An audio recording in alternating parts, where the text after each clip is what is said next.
Huwag ka na mag-ano, may ibang customer Huwag na. nyo nang kainin. Huwag nyo nang kainin yan.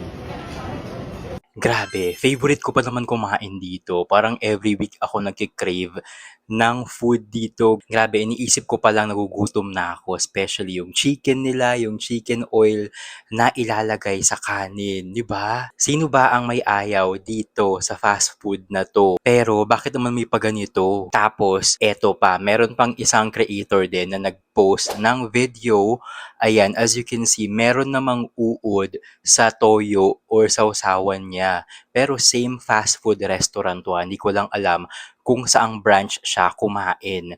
Pero it's very alarming na meron akong nakitang dalawang videos na magkasunod.